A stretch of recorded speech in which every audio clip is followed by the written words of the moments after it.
I have a history of winning trials that's still ongoing. That not only helps in me winning cases, but it helps in me resolving cases short of trial. You win enough and you get the respect of the prosecution and the police, and you get to resolve cases. Getting a criminal case is a scary and difficult time. It's the government versus the defense, and the government has a burden of proving somebody guilty. If they can't prove it, then it's our job to make sure they're acquitted. That's what the truth-finding system is about. It's our job to put you at ease. You can't be nervous about the rules.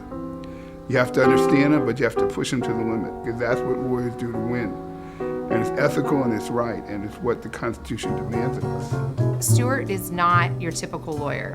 When you get Stuart and myself, you're gonna get what's real. I try to look at any possible way to analyze the case to understand what the issues are, possible defenses, where we could go and try to find something new and novel in each case. We do 100% criminal law, from misdemeanors to felonies. It's from state cases to federal cases. We did what's called a change of venue. We wanted to get out of that county. My client went out of Houston and convicted him and called him a murderer and home invader in the paper. I think we won because we found a jury that could be fair.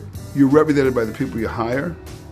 The people you hire, me or Sarah, are your lawyers, and we're hands-on in what we do. It's the clients that come first. It's not us. It's not anybody else. If we sign on to be a lawyer for somebody, we're going to stick through it and we're going to fight everything that comes up. To be a criminal lawyer, you have to have a really thick skin, and you can never give up. How can we say the trial was fair when the evidence that would have made it a fair fight, a fair trial, was not produced?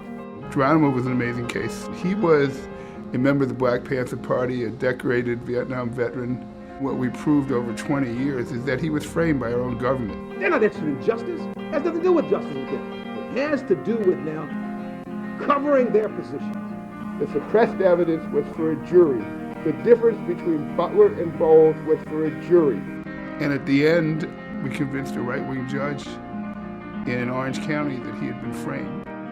If I look back, there were thousands of clients I had. A great number of them had changed their lives in a positive way and affected them and their families. Our job and what we do is make sure that they are informed, and that means returning phone calls. That means going to the jail if the client happens to be in custody and making the visit. That's why we see so many of our clients referring new clients to us. The greatest word in the English language is not, because the jury finds the defendant not guilty, and it changes you from misery to joy, and it changes your client's entire life. In court, we're warriors. It's a fight, and I love fighting for what I believe in.